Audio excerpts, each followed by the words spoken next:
just pop that separate disc in your 360 and you're good to go. I pawned my disc for this watch. Did you? Yeah, I did. Then that extra disc is going to be great. But really, absolutely. that disc is all about delivering these 3 brand new maps. Well, let's run into a firefight here and just see how that works. Sure. Easiest way to show off Firefight is to just jump into the theater really quick. I've got a good, safe film here, so we'll just fire that up. So if you can just explain briefly what this mode is. This is a cooperative mode, correct?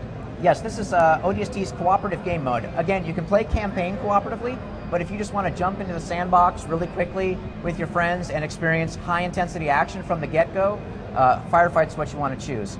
So as I start the film and you look here, we're going to go back into the ONI Alpha site onto a Firefight mission we're calling Security Zone.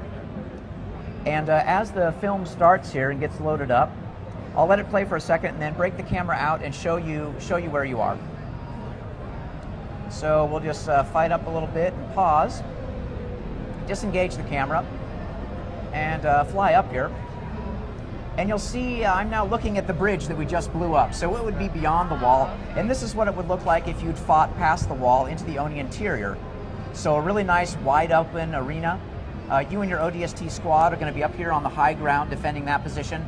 And the Covenant's going to start spawning in dropships down on the lower level here. This can be described someone as being like the Horde mode from Gears of War, but a little bit better because, correct, each wave adds new skulls, new challenges basically for you to overcome. Yeah, I wouldn't say better because Horde is really fun. But you can say better. No, the thing about ODST Firefight is it's just different.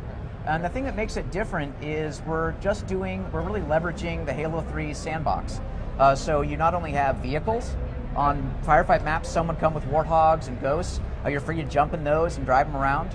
Of course, all the great AI is there too from Halo 3. We're implementing a couple new cool things though, which really set it apart too. If you look on the left-hand side of the screen, you see these icons, the hammer and the clover and the skull with one eye. Well, these are the Halo 3 skulls that you found, the difficulty modifiers. Gotcha. Firefight is a set of waves that you fight against the Covenant. And with each round, a round is a set of waves. It gets a little bit tricky, but trust me, it's really intuitive once you play.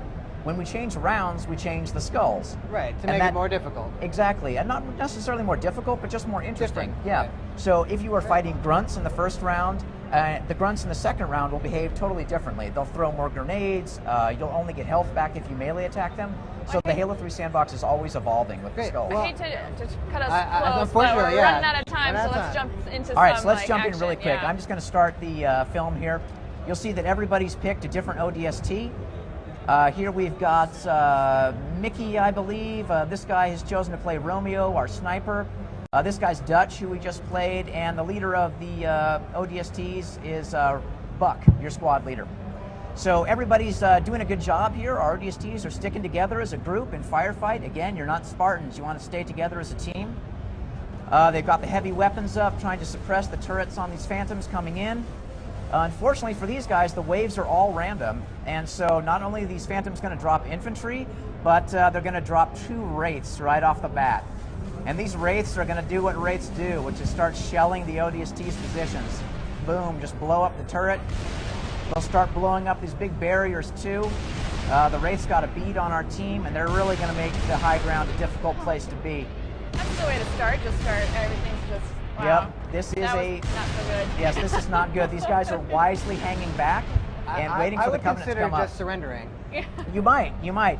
Luckily, this random drop gave us a grunt squad to start off the first wave of the first round.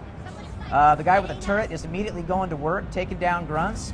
If I switch back to the perspective of Buck here, you'll see that he's not firing his rocket launcher at the grunts, always a smart thing not to do. And this is where we really start to show off the scoring element. We've brought Halo 3 campaign scoring into Firefight. Right. So if I switch over to Mickey here, you'll see that as he takes down these grunts, he's going to get scores for headshots. And since he kills the enemies quickly, he's going to get an overkill medal too. You can see up on the right-hand side of the screen, the top score, 3760, is the team score. Mickey's score is down below. And at the end of the match, in the post-game Carnage report, you'll see all the medals and points added up. You can compare it with your friends. Great, looks great. Thanks so much for stopping by. Yeah, you bet. Thanks for having me. Thank you so much, guys. Now we are just getting started with our IGN at E3 2009 live coverage. Stay tuned for new looks at Ratchet & Clank Future.